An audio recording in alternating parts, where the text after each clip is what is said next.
Next, I'm going to pass the microphone over to our programming director, Alexandra Leotopoulos. Alexandra? Good morning, everyone, and thank you for being here with us today. Our first panel will cover business, trade, and team building. We have 3 speakers on this panel today. Our first speaker is Lauren D. Roos, who is the owner and founding CEO of Roos Strategic Advisors. We also have from Cyprus, Despina Panayotou Theodosiou, who's the president of Electricity Authority of Cyprus, the CEO of Tototheo Maritime, and president of Wista International. And also Nikolos Thamopoulos, who is the head of the Greek Trade Office. Thank you for being here with us today.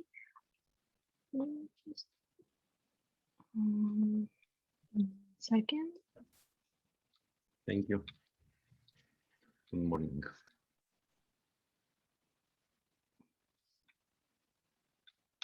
Okay, perfect. All right, so we have a PowerPoint presentation, but it's also going to be a conversational kind of Q&A panel. Give me 1 second to just share my screen.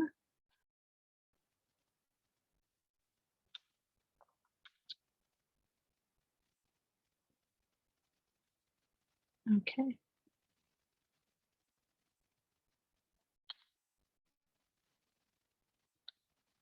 Oh, sorry. So our first question is, what is a sustainable business strategy? I'll start with Despina.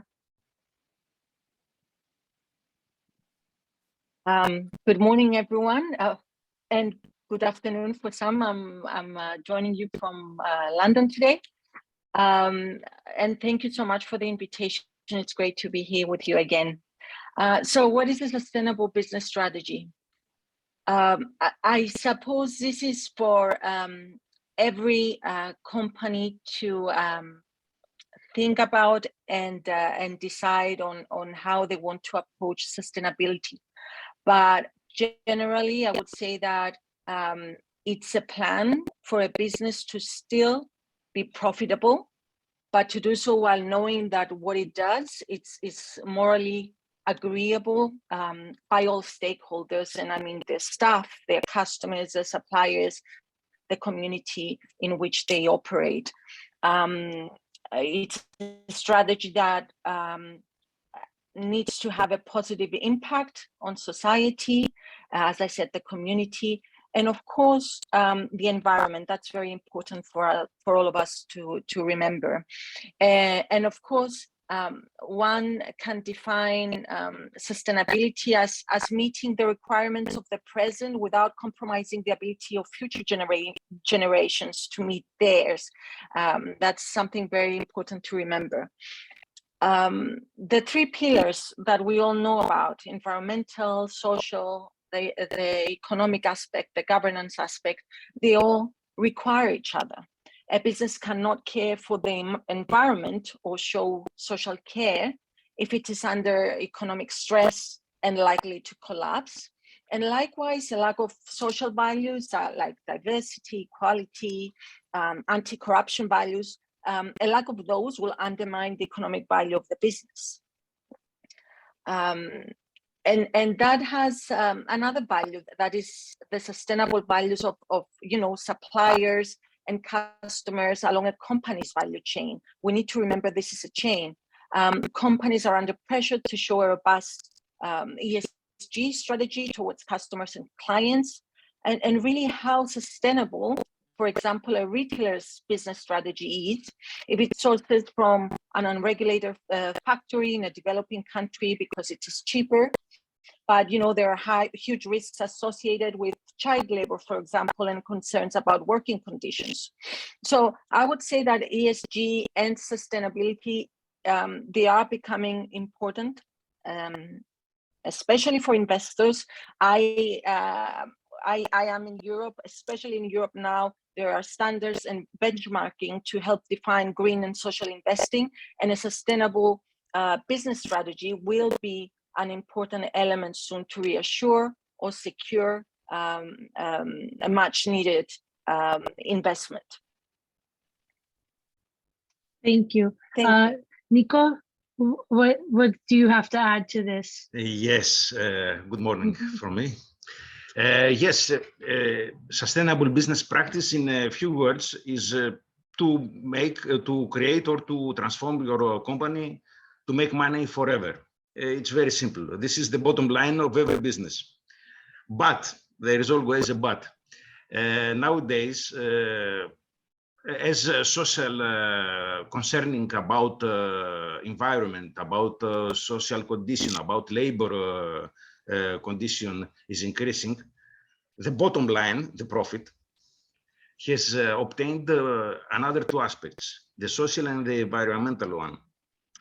So we have the three bottom line. The three bottom line, as we call it in economics, there is an accounting framework which measures the organization's success in three key areas, the three P's, profit, people, planet. Three bottom lines argues that an organization has not only to pursue profit, but also to enhance people's lives and promote planet sustainability.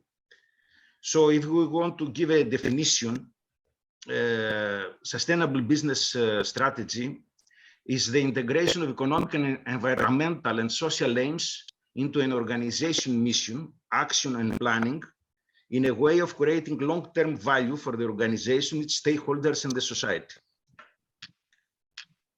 We can say more later. Thank you. Mm-hmm. Thank you. Lauren, do you? Thank you, Alexandra. So for the last 20 years, as we have worked with more than 350 management teams, we've narrowed it down to one thing, and that sustainable businesses have this in common always. And that is a strong leadership team that knows how to create the vision, recruit, lead, and retain the right people for the right seats at the right time, measure data that will help the business assess where they are and where they need to pivot for growth, has an ability to create and document the processes, and can quickly identify issues as they arise, brainstorm the solutions with the team, and take action. While staying disciplined to this structure, they're able to implement consistently and repeat. So whether we're looking at a political organization, a philanthropic organization, or a for-profit, and many other organizations that exist, we really recognize that those organizations are only as strong as the individuals who are committed to the common core values that the organization holds. As we've been talking about sustainability and our responsibility to our communities and our global communities in the areas of people, profits, and planet.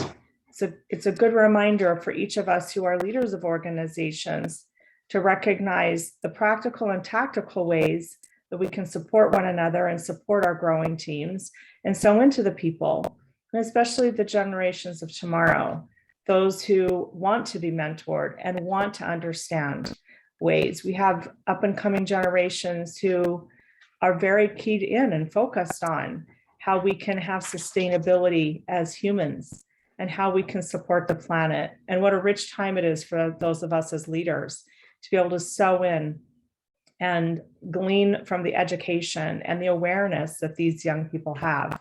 And I, for one, am very excited and honored to be in leadership roles where we can grow and glean information from them, certainly mentor them, but also listen to them and learn from them how we can support their vision. Thank you. Thank you. That kind of leads into our next question about what the first step is in developing a successful team building strategy, and how does it help to make a business more effective and successful? And that's Lauren, you can start us off. So team building is key, and successful leaders know that they must surround themselves with highly skilled, talented, and self-motivated people. And so the leader's responsibility is to provide the structure where the individuals that are contributing team members can thrive And as the leaders lead by example, not just through discipline and structure, but also openness of mind, openness. And we at Ruth Advisors often like to say to come with open minds and empty hands, and to not be so focused on the history while legacy is important, but also to be of open mind and learn from the new technologies, from new mindsets, new fields of thought, new understanding is how we approach that. Okay. I think that's a good point, because I find that nowadays we're almost scared of change, but we need to learn to accept it in order to move forward, like you're saying. And the second part of the question is how to make it more effective and successful. Like you said, if we don't move forward, if we're not clear in what the goal is, then we're not going to be able to. And the team building aspect is key as well. Do you have anything else that you would like to add to that? Sure. So the point that you just brought up is that things do change. And as humans who tend to be very homeostatic, it's no different in our business. But for us, there's a few things that we've really been able to implement that have worked well, not just for our internal team, but also the clients that we serve. And it actually goes back to one of my guiding principles as a human being. And that is one of my pillars, the 3 pillars that I have. One of them is to bring clarity to every situation. And when we have clarity, teams will always perform better. And then folding into those structures or breaking down the structures and maybe building new structures becomes so much easier. So when we're able to step back from it, sometimes we talk about taking a lap, especially when things are challenging, which the world has experienced in the last few years with the current situation of COVID and the economic challenges that we've had, the global challenges, the social challenges that we've had as a result. So we get clarity, we have everyone's vision shared, then we align with our purpose. And in that alignment, usually when we work with organizations and there's been some type of breakdown in communication or breakdown in structure, is because we haven't taken the time to really brainstorm and document where we are. So going back to sustainability, some simple principles is that we document our company's delivery of products, our vision, what our plans are for executing effectively on the services and processes that we deliver to the world and to one another. And then working within that structure, we're able to document and work breakdown structures for every system, for every process. And while for some it may feel a little overwhelming, we do it one step at a time. And as we're developing and building these successful team strategies, once we know what we deliver, we have a work breakdown structure for every process, every deliverable, then we can write job descriptions where we get cohesions from the teams, and that the team members individually are excited and energized and inspired and motivated to work within the structures that are supportive. So then as we're hiring, onboarding, training, and coaching around and toward these job descriptions and toward these work breakdown structures, then clarity is a natural outcome. And in this way, then we're able to create collaborative, cohesive teams that are supported through team building events and the other things. But if we go right to team building events without the structure, it's not sustainable in the long term.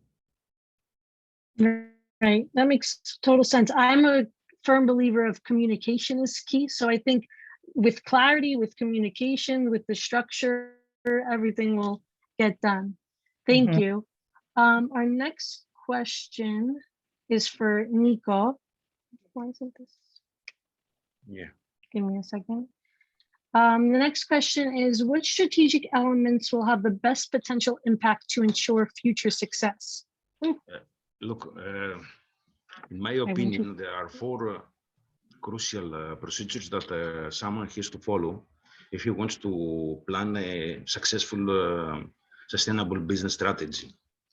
The first element is to map the organization activities, to describe the organization activities, and then, or simultaneously, analyze them into negative and positive ones from an economic, environmental, and social point of view. The goal is to maximize the positive and to minimize the negative ones. The second element is to look at similar organizations, especially if they are successful ones. Look how and where these organizations, these businesses have tackled the question of sustainability. The goal is to inspire and to focus on areas that are important for his business sector. And the second one, in order to avoid wasting valuable time and money on unnecessary or maybe wrong actions or measures. The third element is to revise and engage and disengage organization stakeholders. He has to revise their behavior and ideas on sustainability, as they may have a positive or negative impact, not only on the implementation of the strategy, of the sustainability strategy, but also on the organization performance. The goal is to engage stakeholders who will assist in implementing a successful, sustainable business strategy, and disengage from stakeholders who will be impediment, obstacle to his effort. And the fourth, as you say, it's communication and transparency. He has to communicate sustainability information to all stakeholders who are crucial for organizational performance in a comprehensive and transparent way. The goal is to create credibility and to increase stakeholders' engagement to his effort. Thank you. Thank you. So now that we know how the structure should be, we can move over to implementation. So I'll start with Vespina. What can employers do to help interns and new young professional members feel included and engaged in the company community? Thank you, Alexandra. So each company is different, and as I said, many companies, they have their own culture, they have their own ways of working together. And again, there's no one answer to this, but recognizing the need for diverse thinking, understanding the need for change and where the ideas for successful change can come from, may help realize the need to make young people with ideas and with energy welcome. And when society faces change, like we do very prevalently right now, your business will need people who can tackle change with boldness, with intelligence, and with certainty. Mentoring is important in this. I think we all recognize this, but we have to understand what mentoring is and who should be the mentor. Mentoring needs structure, it needs feedback, discussing career options and plans. I think making interns or young people welcome, there should be a very well-structured internship or training program involved, trying to consult different stakeholders in the company or different colleagues to see if there are specific projects that will make the intern, feel that they can contribute.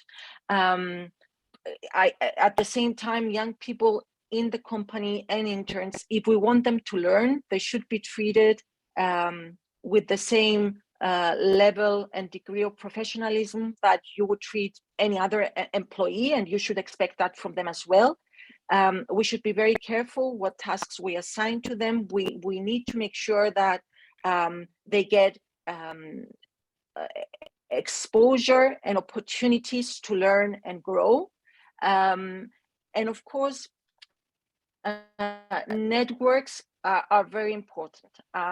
You mentioned in the beginning, I'm the president of WISTA International. It's a huge network of women in maritime and in trade, and I was a member, from a younger age, so it has helped me grow professionally, and I'm a very big believer in that networks and experiences like we have today are so important in the growth and in making young people feel included in our business.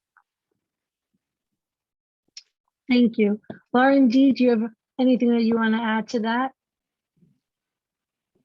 Thank you, Alexandra. As was already shared by our other panelists, I agree that on the part of the professional members, that as we show interest and full engagement with our interns, then our organizations are nourished and enriched. Again, we have an opportunity to learn new skills, new thoughts, and new techniques. So for both the interns and those of us who would be responsible for those programs, it's really important that we're frequently and consistently doing our work to know who we are, what we want for ourselves, and then help those interns explore what they want for themselves, for their careers, and that they be given the support that they need to succeed. And if all of us are staying curious and we're always in the mindset of being learn-it-alls rather than know-it-alls, and understand that people generally want to help, and we can sow into that mindset, I feel like it provides for a richer experience on the part of the interns and those who are also administrating those internship programs. I like what you said about being, what did you, the learn it all, not know it all, because I find that kids nowadays, and myself included, young people, we think that we know everything and we don't want to sit and learn from our elders, but because things are changing so much, we know different things from our elders, right? But we still have room to learn and room to grow, and having these type of programs like the different organizations offer are great ways for us to continue to learn. So thank you both. We'll move on to the next question. How does a mindful approach to team management and strategic planning help to ensure a more sustainable workplace? I'll start with Nico. Look, first of all, management and employees have to understand that sustainable business strategy is not something trendy, because we have talked about the two new aspects of the strategy, about the social and the environment. It's not something trendy. It's not something, let's go trendy, let's go green, or let's go a little bit sustainable. Sustainable business practice strategy is a strategy that will transform the business, the organization, making it more cost efficient. We usually talk about emissions and other, but there are inside the workplace, there are activities that are that can be more cost efficient. And also the organization will become more socially responsible and more environmental friendly. This transformation starts from inside the organization. First, we implement all the strategy beginning from the inside of the organization to outside. Thank you. Thank you. Despina, what would you like to add? Thank you, Alexandra. I agree that there are many ways to go about it. And again, we're going back to the fact that each company is different, and some things will work for some companies and then some for the others. But for me, a sustainable workforce, I will say, is one that, they want to continue working for you. These are the individuals that enjoy where they work. They love the ethos and the feel of the company, and they respect each other, and they respect the senior management, and this is what creates a more sustainable workplace. And high turnover of employees may be a signal of a problem.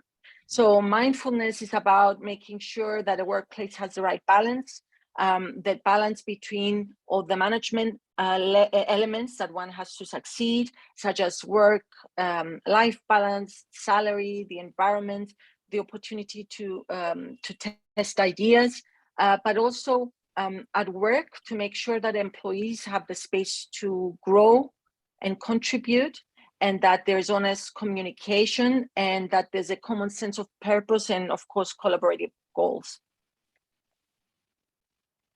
Thank you. Lauren D.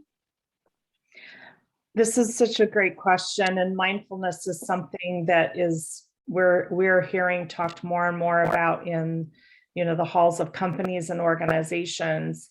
And really, mindfulness is an individual responsibility, and I believe a gift.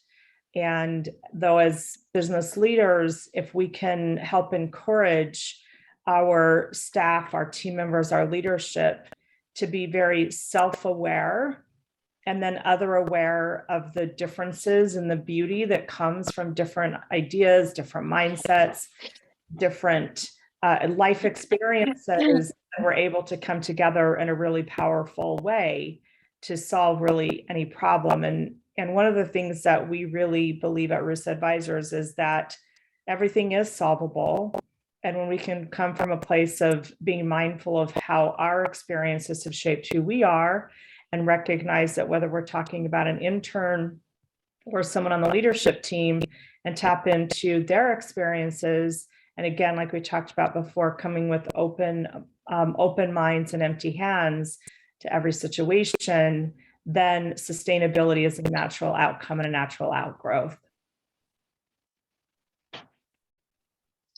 You all mentioned training, which kind of leads into the next question.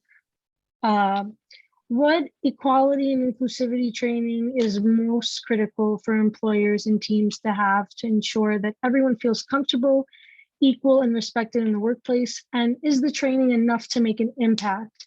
Lauren D., I'll begin with you, and then if Despina and Nico want to add something, we'll get to that too. Alexandra, this is something that is really near and dear to my heart. I take myself back to many years ago when I was with the company that I believe was the most shaping in my experience as a leader, and really understanding the importance of equality. And I was the only female in the 10-member boardroom. And I often say I had an opportunity. It was almost like a Camelot moment and a Camelot time, because I really truly was respected for my ideas and respected for the contributions that I could make with my unique experiences. So I really want to give back. And I want to make sure that, to the best of my ability, and my contribution honors equality and inclusivity in every aspect of our organizations. And so the only way that we do that is to have a culture of inclusivity. And it's not something that happens once a year.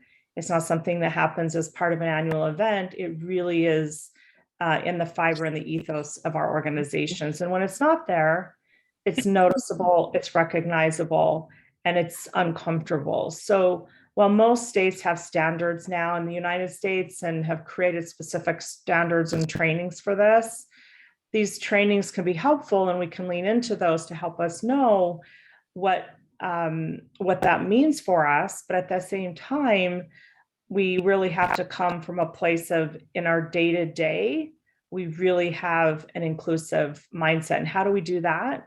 We learn, and we come from a place of curiosity. So, some practical, tactile ideas is to potentially hold annual lunches or team building activities where we learn the cultures and the backgrounds and the unique experiences that all of us bring to the table. So it's not just something that resides in an operating procedure or manual somewhere, but it's really an ongoing commitment to learning about every aspect of the humans who work in our organizations. Thank you. Despina, I'm going to ask it from a different point of view. Give me a second. Oh, no, sorry. For businesses outside of the US, what inclusivity trainings is provided to ensure that employees and trainees feel welcome, engaged, and respected? Thank you, Alexandra. So there are, of course, companies that do training for staff, for their staff, but the truth is, I feel this is far less than is perhaps needed, and also perhaps not what is needed on its own. When underrepresented groups become part of the workforce, there's often the expectation that they're the ones that need to fit in the culture and the feel of the company. Now, while it is true that a company will have its own unique culture, I think companies should also ensure that they do more to be welcoming. So this is more than just a nice thing to do, you know, to make represented groups feel more welcome. But, you know, it may also be a survival strategy in the future. If a successful company employs mainly from, let's say, one group of the workforce, and they have a senior management that is not diverse at all, they could easily become the corporate dinosaurs that do not see, or they do not know how to react to societal change. So companies need diversity in their thinking and need to be able to encourage and act on it, because with an age of change, stagnant thinking will create failure, and diverse thinking will help finances. Thank you. Nico, do you want to add anything to either of those points? Look, if we're talking about equality and inclusivity, first of all, these are depends on the planning and the implementing of the process.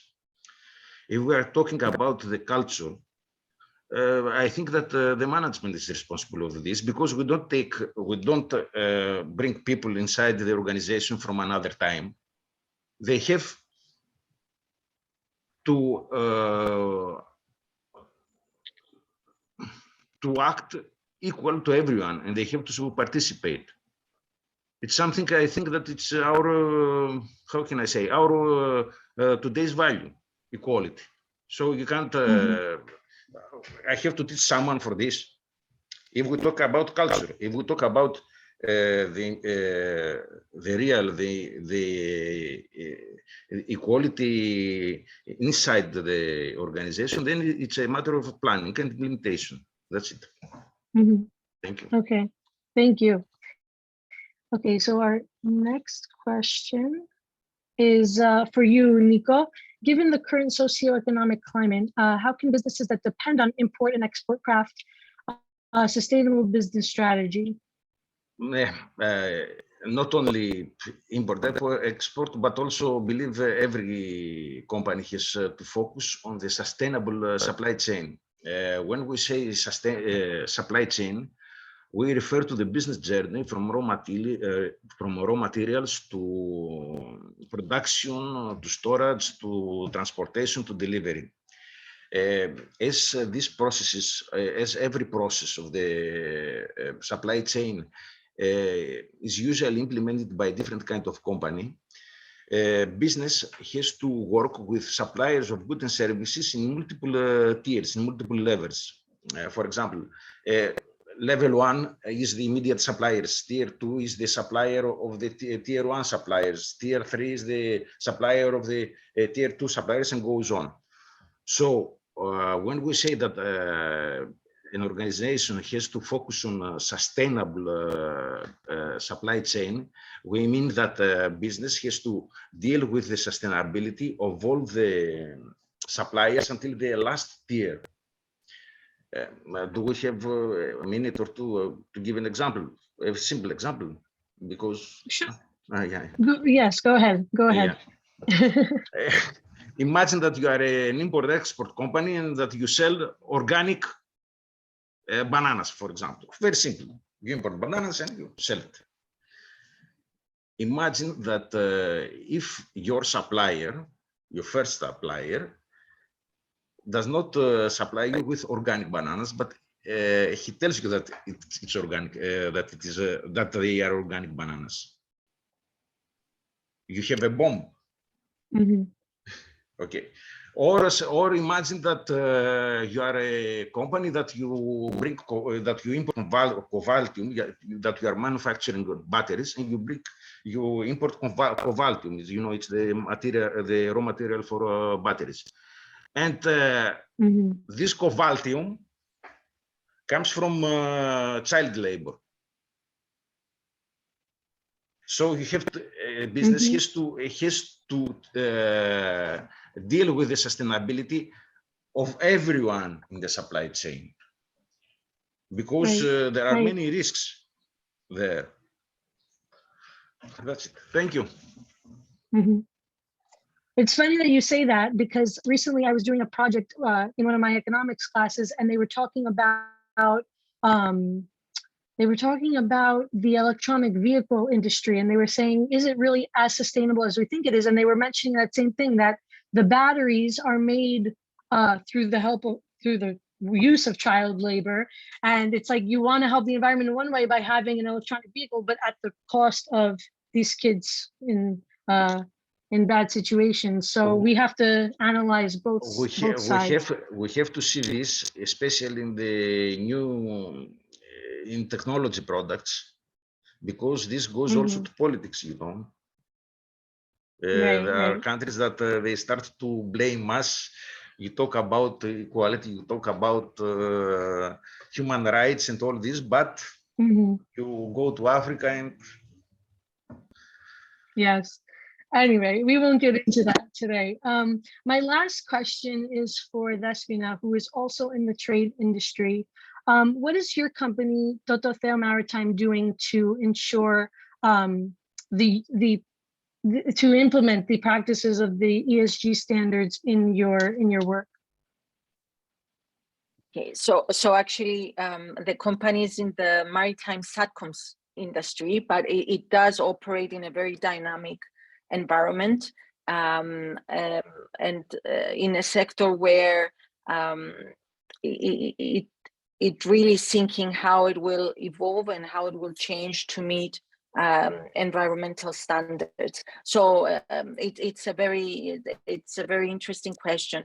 So first of all, it is a continuous task. What we believe in Tototeo is that whatever goals we set in terms of ESG, they need to be seamlessly integrated into our everyday business. Otherwise, it is not going to work. And our senior management, they all have great oversight of the goals we set to make sure that we follow through. And you know, the goals we have, in a nutshell, they are included in our company values, so that it is clear, not only to the senior management, but to all our people within the company, to the whole team, wherever they are located in the world, and also to the outside stakeholders, of what we believe as a company. So, for example, one of our values is that we conduct business with honesty and transparency, that we offer equal terms of treatment and integrity without prejudice, that we are characterized by a desire to listen. So these are all very important aspects of our everyday work. At Tototeo, we have always been a very strong believer in diversity and equality, and we work to a strong ethos about valuing our people. In addition, we know that you know, the products and the services that our company offers into the shipping and the maritime industry, they are some of the tools that these industries need to become more efficient and hence more sustainable and circular. We feel that today, you know, with digital technologies, they are being used to measure the progress, they are being used to optimize the resources, and we are very happy that as a company we are a part of that, and we're able to enable innovation and collaboration when it comes to that. As I said in the beginning, we always try to be a part of our community. Wherever we have offices, we're trying to contribute positively, and we are very careful in how we choose our suppliers, for example, making sure that they have the same values as we do. So there are many different aspects to this. And as I said, we always try to find ways to integrate it into the everyday business. Otherwise, we feel it's not going to work. It's nice, having the goals in a manual, but if they're not applied every day by everyone in the business, then it's not going to work. Right. That's great to hear. And again, that'll lead to long-term success too, not just short-term. I want to thank you all for your time today. If anyone has any questions, you can drop them in the chat and we can get to them towards the end of the presentation. But I will hand over the mic now to Costa, who will introduce our keynote honoree. Thank you.